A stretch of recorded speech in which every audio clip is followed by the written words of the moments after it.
My son has been eating more than usual. First I thought it was puberty, but now I think it's cannibalism. I knew it had gotten worse when I found the teeth marks on the raw steak in the fridge. Human teeth marks, small and deliberate, carved into meat that should have been cooked. My 15-year-old son Liam had bitten into it like an apple and put it back. The indentations matched his dental records perfectly, the slightly crooked canine on the left side leaving its signature. I stood there in my kitchen at 2 a.m, holding that violated piece of beef under the fluorescent light, and felt my stomach turn over. This wasn't normal teenage behavior. This wasn't a growth spurt or some weird dietary experiment. The meat was cold, straight from the refrigerator, and the bite marks were fresh enough that saliva still glistened along the edges. I wrapped it in paper towels and threw it in the trash, then immediately pulled it back out and put it in a plastic bag. Evidence of what I didn't know yet. But some instinct told me I'd need proof of this moment later. Being a single father to a teenage boy was hard enough without mysteries like this. Liam's mother died when he was 8, a car accident that happened so fast I didn't get to say goodbye. For 7 years, it had been just us, navigating grief and adolescence together in our small house on Maple Street. I worked as an accountant from home, which meant I was always available when Liam needed me. We had our routines, our inside jokes, our Thursday night pizza tradition. He was a good kid, quiet and studious, the type who preferred reading sci-fi novels to playing sports. His teachers loved him. His few close friends were polite when they came over. Nothing in his life suggested he'd start eating raw meat in secret at night. But the evidence was there in my hand, wrapped in plastic, impossible to deny. I shoved it to the back of the freezer behind frozen vegetables and tried to convince myself I was overreacting. The next morning, Liam came downstairs for breakfast looking perfectly normal. Same shaggy brown hair that needed cutting. Same slight frame that hadn't quite filled out yet. Same shy smile when I asked how he slept. He poured himself a huge bowl of cereal and added what looked like half a gallon of milk. I watched him eat 3 bowls in rapid succession, barely chewing, shoveling spoonfuls into his mouth with mechanical efficiency. When I mentioned he seemed extra hungry, he shrugged and said he'd been working out more, trying to bulk up for track season. It was a reasonable explanation. Teenage boys did that. But his eyes didn't quite meet mine when he said it, and his hand trembled slightly as he lifted the spoon. After he left for school, I went to his room. I'd always respected his privacy, never snooped without reason, but raw meat with bite marks constituted reason enough. His room was cleaner than usual, which itself felt wrong. Liam was naturally messy, leaving clothes on the floor and books scattered across his desk. Now everything was organized with an almost obsessive precision. I started with his closet, pushing aside hanging shirts and checking pockets. Nothing unusual. His desk drawers held the normal teenage detritus, old assignments and broken pencils and charging cables. Under his bed I found his laptop, which I knew was wrong because he took it to school every day. I opened it, and the screen lit up without requiring a password. Another red flag since Liam was usually paranoid about his privacy. The browser history had been cleared recently, but when I checked his downloads folder, I found dozens of PDFs. Medical articles about rare eating disorders, forum posts about unusual dietary cravings, scientific papers on something called pica. One document was titled, Prader-Willi Syndrome and Compulsive Eating Behaviors. I skimmed through it, my chest tightening with each paragraph. The syndrome caused insatiable hunger, but nothing in the literature mentioned raw meat or the kind of feral behavior I'd witnessed. Liam was researching his own symptoms, trying to self-diagnose whatever was happening to him. The fact that he hadn't come to me hurt worse than the mystery itself.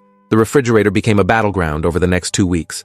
I'd stock it with normal groceries, and within days, everything would be gone. Not just the meat, though that disappeared fastest, but cheese, lunch meat, even the eggs I'd bought for weekend breakfast. I started marking the food with tape and dates, trying to track consumption patterns. A pound of ground beef vanished overnight, an entire package of chicken breasts gone in 24 hours. I confronted Liam about it gently, asking if he was feeling okay, if maybe we should see a doctor about his appetite. He got defensive immediately, snapping that he was fine and I was being paranoid. His voice cracked with puberty and anger, and he stormed up to his room, slamming the door hard enough to rattle the hinges. I stood at the bottom of the stairs, listening to him pace above me, back and forth, like a caged animal measuring its cell. That night, I heard him leave his room around midnight, his footsteps creaking down the hallway past my bedroom door. I waited 5 minutes before following him downstairs. The kitchen light was off, but the refrigerator door hung open, casting a cold glow across the tile floor. Liam stood in that light, his back to me, and the sound he made stopped me cold. A wet, tearing noise, followed by aggressive chewing. I flipped on the overhead light and he spun around, a package of raw hamburger clutched in both hands, meat smeared across his mouth and chin. We stared at each other for a long moment. His eyes were wide, caught, but also defiant. The hamburger package was torn open, and maybe a third of the meat was already gone, consumed raw and cold. I opened my mouth to speak, but nothing came out. What do you say when you catch your son eating like a wild animal? Liam's jaw clenched and unclenched, bits of raw beef visible between his teeth. Then he dropped the package on the counter and ran upstairs, taking the steps 2 at a time. I heard his bedroom door slam and lock. The hamburger sat there, leaking pink juice onto the counter, accusatory evidence of something I still couldn't name. Sleep became impossible after that. I lay in bed listening for sounds from Liam's room, any indication of what he was doing in there. Around 3 in the morning, I heard his door creak open again. His footsteps were heavier than usual, more deliberate. I waited until he reached the bottom of the stairs before getting up and following. This time, he wasn't heading to the kitchen, he was going to the garage. I pressed myself against the wall in the hallway and watched through the darkness as he slipped through the door that led to the attached garage. The light clicked on, and I heard him moving things around, the scrape of boxes being pushed aside, the metallic clang of tools. I crept closer and peered through the crack in the door. Liam was kneeling in the corner behind my workbench, pulling something out of a cardboard box, a plastic-wrapped bundle that looked like it came from a butcher shop. He tore the plastic with his teeth, exposing dark red meat that definitely wasn't from our refrigerator. Where had he gotten it? How long had he been hiding food out here? I pushed the door open and he jerked around, the meat dropping from his hands. His face in that moment wasn't my son. The expression was feral, protective of his cache like an animal guarding its kill. For several seconds, we just stared at each other across the garage, father and son separated by more than physical distance. Then his face crumpled and tears started streaming down his cheeks. He looked 15 again, just a scared kid, and he whispered, "Dad, I can't stop. I don't know what's wrong with me." I crossed the garage and pulled him into a hug, ignoring the smell of raw meat and the way his whole body was shaking. He sobbed into my shoulder, great heaving cries that sounded like they were being ripped out of him. When he finally pulled back, his eyes were red and desperate.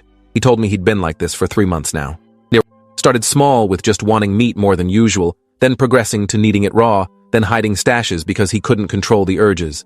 He said it felt like his body was demanding something his mind couldn't understand. The next morning, I called his pediatrician and demanded an emergency appointment. Dr. Foster had known Liam since he was a baby, and I trusted her judgment more than anyone's. We sat in her office that afternoon while she reviewed Liam's symptoms, asking detailed questions about his eating habits, his mood changes, any physical abnormalities he'd noticed. Liam answered honestly, his voice small and ashamed as he described the compulsion to eat raw meat, the way cooked food didn't satisfy the craving anymore. Dr. Foster's expression grew more serious with each answer.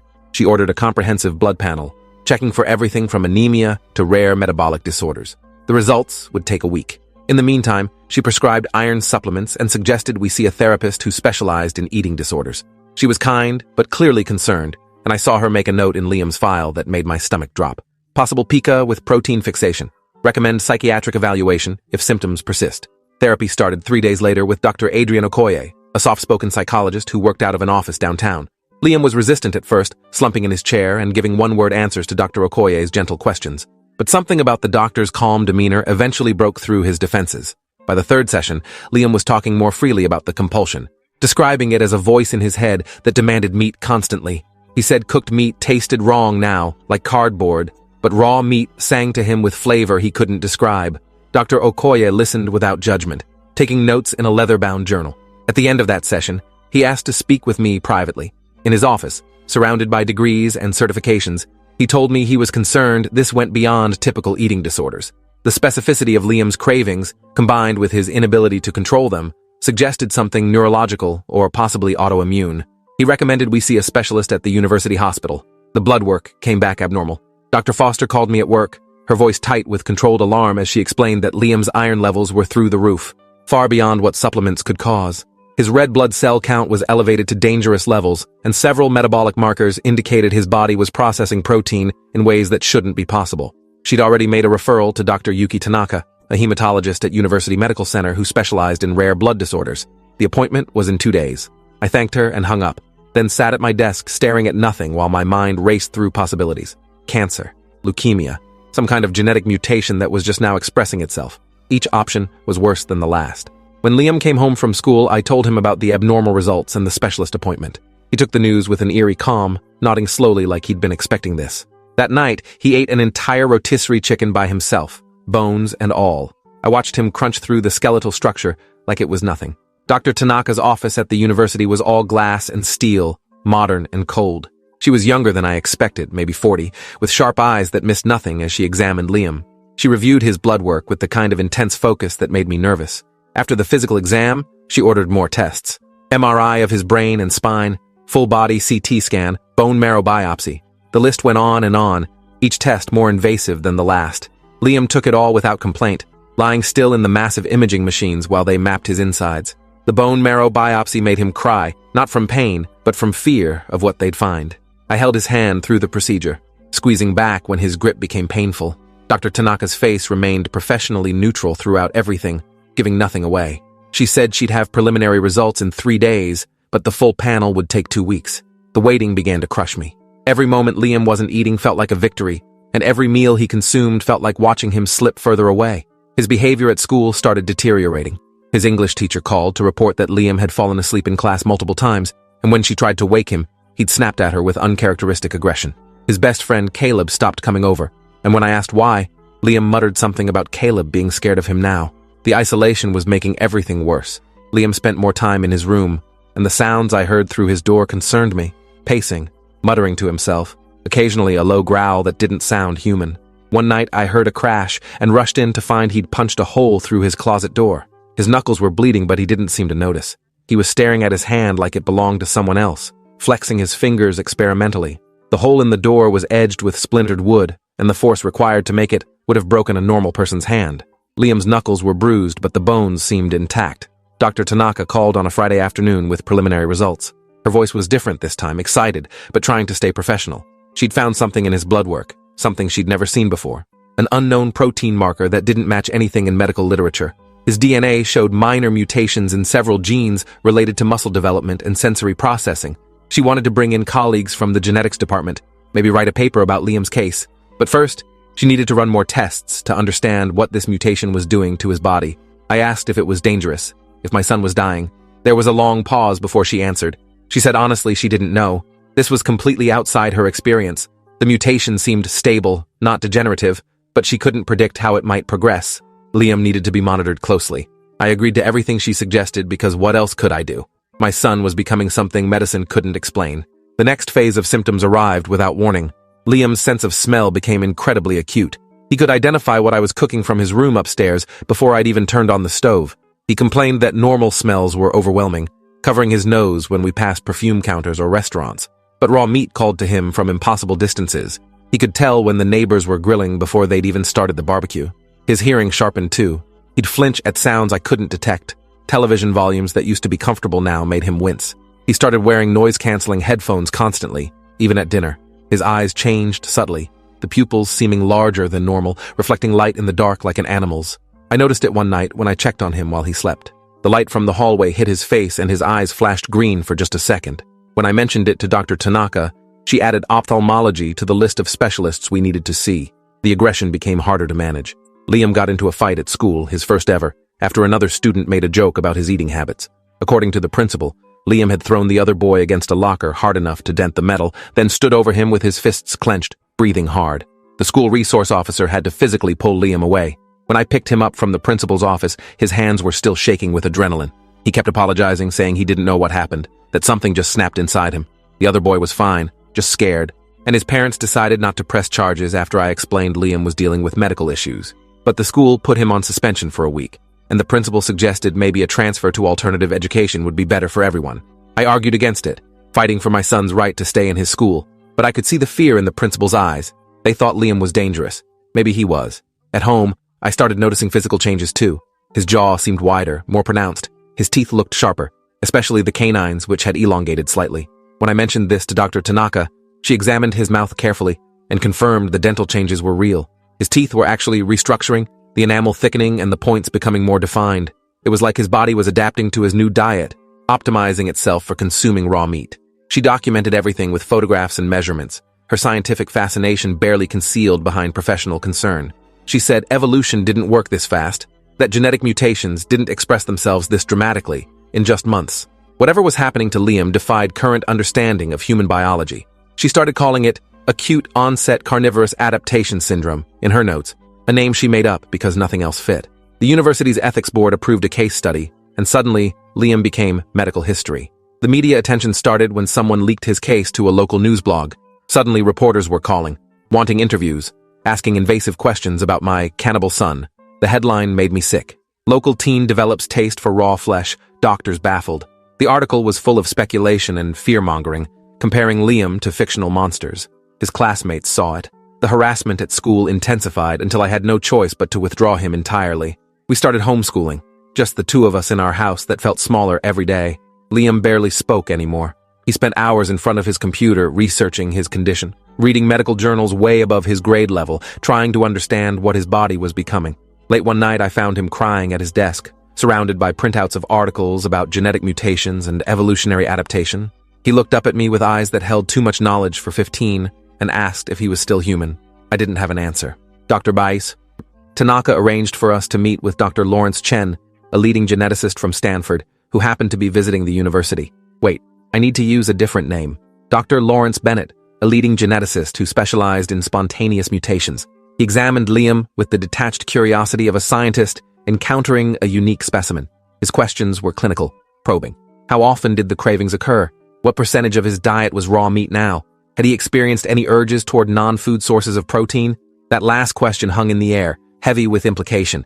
I answered before Liam could, saying no, absolutely not. My son wasn't dangerous. But Dr. Bennett's eyes said he wasn't so sure.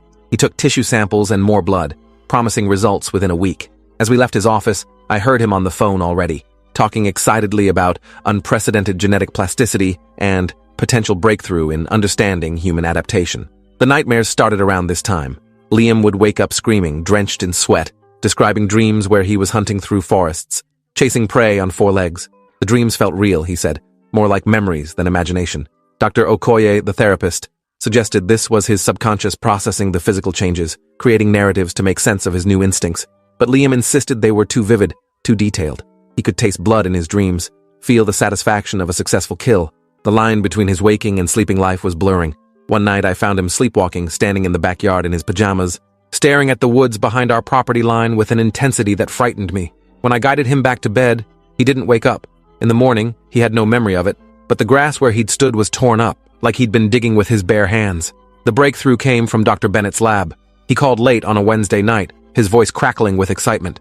The genetic sequencing had revealed something extraordinary. Liam's DNA contained sequences that didn't match human genetic code. Not entirely.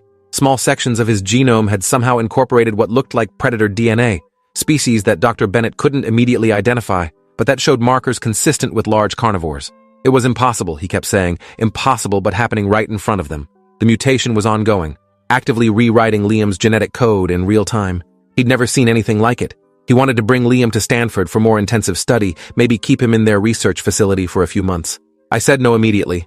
My son wasn't a lab rat. Dr. Bennett tried to convince me, talking about the advancement of science and how much they could learn, but I hung up on him.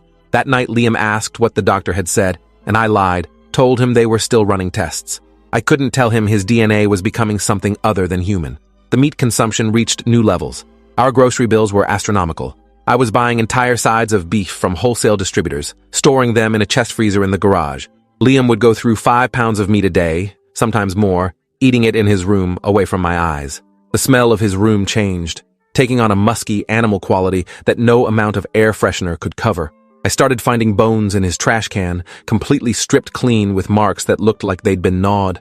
His teeth were definitely changing faster now. The canines were nearly twice their normal length, and when he smiled, which was rare, he looked predatory. Other teeth were shifting too, molars flattening to become better at tearing meat. His jaw popped when he ate, like the joint was restructuring itself to accommodate a wider range of motion. School became impossible to even consider. The homeschool curriculum I'd set up went mostly ignored. Liam couldn't concentrate on history or math when his body was screaming demands at him constantly. He'd try to sit through a lesson and within minutes he'd be fidgeting, his leg bouncing compulsively, his eyes tracking toward the kitchen where the freezer hummed with its supply of meat. I gave up on formal education and focused instead on just keeping him stable.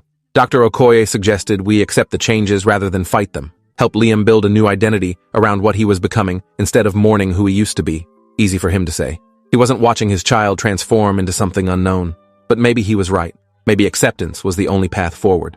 That night at dinner, I asked Liam what he needed from me. Not what doctors wanted or what society expected, but what he actually needed. He looked at me for a long time before answering. "I need you to not be afraid of me," he said. "Even when I'm afraid of myself." The incident that changed everything happened on a Saturday night. I'd gone to bed around 11, exhausted from another day of phone calls with insurance companies who didn't want to cover experimental treatments. Around 2 in the morning, I woke to the sound of breaking glass downstairs. I grabbed the baseball bat from my closet and crept down the stairs, my heart hammering. The The back door was open, glass from the window scattered across the kitchen floor, and Liam was gone. I ran outside in my bare feet, calling his name into the darkness. The backyard was empty. The woods behind our house were pitch black, impenetrable. I grabbed a flashlight and plunged into the trees, branches catching at my clothes, roots trying to trip me. I shouted for Liam until my voice went hoarse, but only silence answered back. 2 hours I searched those woods, terror making my hands numb and my chest tight. Finally, around 4:30, I found him. He was in a clearing about half a mile from the house, crouched over the carcass of a deer. The flashlight beam caught him mid-bite, his face buried in the animal's exposed flesh, his hands covered in blood up to his elbows. For a moment I thought I'd found a stranger, some wild thing that had nothing to do with my son. Then he looked up, and I saw Liam's eyes staring out from that blood-smeared face, and they were full of shame so profound it made my heart crack. He'd killed the deer with his bare hands. I could see the claw marks on its throat, except Liam didn't have claws. But when I looked at his hands in the flashlight beam, his fingernails were longer, thicker, curved like talons. He started crying, these awful, keening sobs, and tried to apologize through mouthfuls of raw venison. I knelt down beside him in the dirt and leaves, ignoring the blood and the smell, and pulled him against my chest. He was still my son. He was still Liam, even like this. I held him while he cried himself out, and when he finally calmed down, we sat in that clearing as dawn broke through the trees. We cleaned up the deer together, though I had no idea what we were going to do with it. Liam was moving differently now, his body more fluid, each movement precise and economical like a predator's. We carried the carcass back to the house wrapped in an old tarp, and I helped him butcher it in the garage using tools I'd never imagined using for this purpose. He showed me how to section the meat, his hand steady and confident, like he'd been doing this his whole life. We worked in silence, and there was something almost meditative about it. When we finished, we had enough meat to fill the chest freezer completely. Liam thanked me quietly, his voice hoarse from crying earlier. I realized this was a turning point. I could reject what he was becoming, cling to the hope that medicine would fix him, or I could meet him where he was. I chose my son. I would always choose my son. Dr. Tanaka wasn't happy when I told her we were stopping all treatments and tests. She argued that we were on the verge of understanding Liam's condition, that withdrawing now would set back research, potentially decades. I told her we didn't care about research. We cared about Liam living his life, whatever form that life took. She threatened to report us to Child Protective Services, claiming I was medically neglecting my son. I reminded her that Liam was thriving physically, that all his vital signs were strong, that he wasn't in pain or danger. The mutation wasn't killing him, it was changing him, and maybe that wasn't something that needed to be cured. She eventually backed down, though I could hear the disappointment in her voice. She made me promise to call if anything changed dramatically. I promised, knowing I probably wouldn't. We were done being specimens. Life settled into a new rhythm over the following months. Liam hunted in the woods behind our house 3 or 4 nights a week, always bringing back his kills to process and store. His senses were so acute now that tracking prey was almost effortless for him. He moved through the forest like he'd lived there his whole life, silent and sure-footed. His body had finished most of its transformation. He was taller now, his frame packed with lean muscle that hadn't been there before. His face had changed subtly, the bone structure sharper, more angular. His eyes caught light in the dark, that green flash I'd first noticed months ago now permanent and unmistakable. His teeth were fully adapted, a predator's dentition that he kept hidden behind closed lips when we had visitors, which was rare. Most people had stopped coming around. The rumors about what happened to Liam had spread through our small town, mutating into wild stories about cannibalism and demonic possession. We let them talk. Their fear kept us isolated, and isolation kept Liam safe. His mental state stabilized once we stopped fighting the changes. The aggression faded when he wasn't constantly hungry and frustrated. He started reading again, devouring books about animal behavior and evolutionary biology, trying to understand himself through scientific lens. He taught himself about apex predators, their hunting strategies, their role in ecosystems. He saw himself in those pages, found identity in the wolves and big cats that lived by instinct and necessity. Dr. Okoye, who I'd kept seeing for my own mental health, said Liam was remarkably well-adjusted considering everything. He'd found a way to integrate his new nature with his human consciousness, creating something unique, not quite human anymore, but not entirely other either. Something in between, something new. The therapist asked if I was afraid of my son. I told him honestly that sometimes, late at night, when I heard Liam moving through the house with his new grace and power, there was a flutter of primal fear in my chest, but it passed quickly, replaced by love and acceptance. He was still my boy. The question of his future haunted me, though. He couldn't go back to regular school. College seemed impossible. What kind of life could he have, living in the margins between human and predator? One evening, I found him on the back porch, staring at the woods with that faraway look he got sometimes. I sat beside him and asked what he was thinking about. He said he'd been researching rural properties out west, places with lots of land and few neighbors. He wanted to know if we could move somewhere he could live more freely, hunt, without worrying about being seen. The question caught me off guard. Moving meant leaving my job, our home, everything familiar. But it also meant giving Liam a real chance at a life that fit who he'd become. I told him we'd figure it out together. His smile, predatory teeth and all, was the most genuine expression of happiness I'd seen from him in months. We put the house on the market that spring and started looking at properties in Montana and Wyoming, places with hundreds of acres, far from civilization, where Liam could run and hunt without human interference. My sister Vanessa thought I was crazy, enabling Liam's condition instead of fighting harder for treatment. She stopped calling after I told her to respect our choices or stay out of our lives. It hurt losing her support, but I couldn't explain in a way she'd understand. She hadn't watched her child transform, hadn't seen the peace in Liam's eyes when he finally stopped fighting what he was becoming.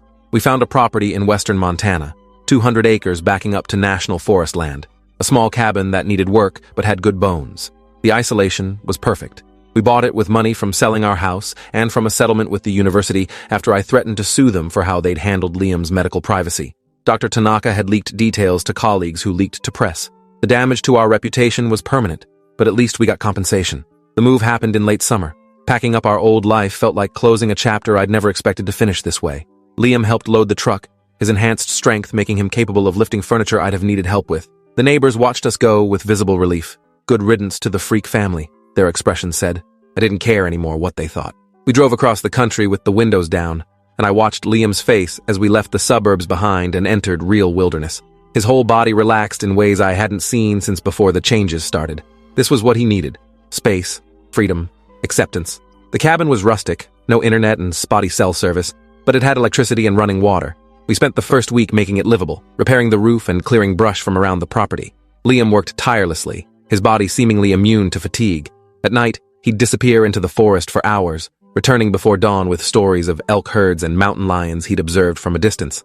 Life in Montana was different in ways both difficult and wonderful. I worked remotely when I could get internet at the library in town 20 miles away, picking up freelance accounting jobs that paid less than my old position, but kept us afloat. Liam thrived. He hunted almost every night, his territory expanding as he learned the landscape. He brought back meat we'd processed together, filling 2 chest freezers we'd bought. What we couldn't use, we buried deep in the forest, returning nutrients to the soil. It was a sustainable cycle, Liam as part of the ecosystem rather than separate from it. His humanity hadn't disappeared, just evolved. He still read voraciously, still helped with chores around the cabin, still had the same dry sense of humor.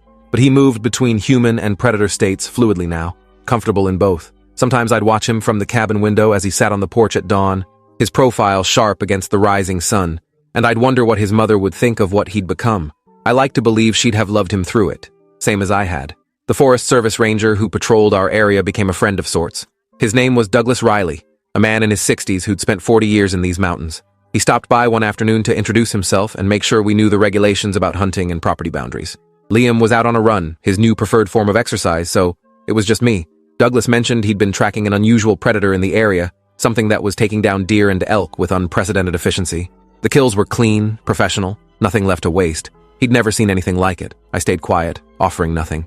He looked at me for a long moment, his weathered face thoughtful, then said, "Some things aren't meant to be explained, just accepted." After he left, I found a handwritten note tucked under a rock on our porch. "Your boy is safe here. This land doesn't judge." Douglas knew. Somehow he knew, and he was giving us his blessing. I kept that note in my wallet. A year after the move, Liam looked fully grown despite being only 16. The transformation had plateaued, his body settling into its final form. He was 6'3", all lean muscle and predatory grace, his face handsome in a sharp, dangerous way. His eyes still flashed in the dark, his teeth still marked him as something other, but he'd learned to navigate human spaces when necessary. We'd drive into town monthly for supplies, and he'd keep his head down, his movements deliberately human, disguising what he really was. People left us alone, probably sensing something off about him, even if they couldn't articulate what. We bought a truck that Liam learned to drive, giving him independence to explore further. He'd take weekend trips deeper into the mountains, sometimes gone for days, living fully as the predator he'd become. He always came back, though, drawn by the human part of himself that still needed connection, still needed his father. The question of whether there were others like him came up sometimes. Late-night conversations on the porch, where Liam would wonder if he was unique or if this was happening to other people too, hidden away in isolated places like ours. I had no answer. Dr. Tanaka's research had suggested the mutation was spontaneous, maybe triggered by environmental factors or dormant genes activated by puberty, but maybe she was wrong. Maybe there was a community of changed people living in the margins, unrecognized by mainstream science. Liam created an anonymous blog where he documented his experience, careful not to include identifying details. The response shocked us both. Messages from people describing similar experiences, unexplained appetites, and physical changes that defied medical explanation. Most were probably hoaxes or mentally ill, but some rang true. Liam started corresponding with a few, building a network of people who understood what it meant to be other. It gave him something I couldn't, peers who shared his reality. On his 17th birthday, we sat on the porch watching the sunset paint the mountains gold and purple. Liam was quiet, contemplative in the way he got sometimes when he was processing something deep. Finally, he said, "Thank you for not giving up on me, for letting me become this." His voice was deeper now, rougher, but still fundamentally his. I told him there was never a question of giving up. He was my son, my only child, and I'd walk through fire for him. He nodded slowly, then asked the question I'd been waiting for. "Do you think I'm still human?" I considered my answer carefully. "I think humanity isn't about biology," I finally said. "It's about how you treat others, the choices you make, the love you give and receive. By that measure, you're more human than most people I know." He smiled, those sharp teeth catching the last light, and for a moment he looked exactly like the little boy who used to fall asleep in my lap during story time. Some things, the important things, hadn't changed at all. 2 years after the transformation began, Liam was thriving in ways I'd stopped believing possible during those dark, early months. He'd found purpose in his new life, working remotely with wildlife conservation groups who appreciated his unique understanding of predator behavior. He consulted on mountain lion management and wolf reintroduction programs, his insights invaluable even if he couldn't explain their source. The money wasn't great, but it was meaningful work. He'd also started training in wilderness medicine, thinking he might become a backcountry medic, using his enhanced physical abilities to reach places others couldn't. His future, once so uncertain, was taking shape in ways that honored both his human intellect and his predator nature. I was proud of him in ways that went beyond typical parental pride. He'd survived something that could have destroyed him and emerged stronger, finding integration instead of fragmentation. Some nights, I still lay awake wondering what came next, if the changes would continue or if this was his final form. But mostly, I'd made peace with not knowing. We lived day by day, accepting what came, adapting as we'd learned to do. Liam had taught me that evolution wasn't always gradual or pretty, but it was survival, and survival was enough. Appreciate you watching this far. If you enjoyed it, drop a like, leave a comment, and subscribe so you won't miss the next story.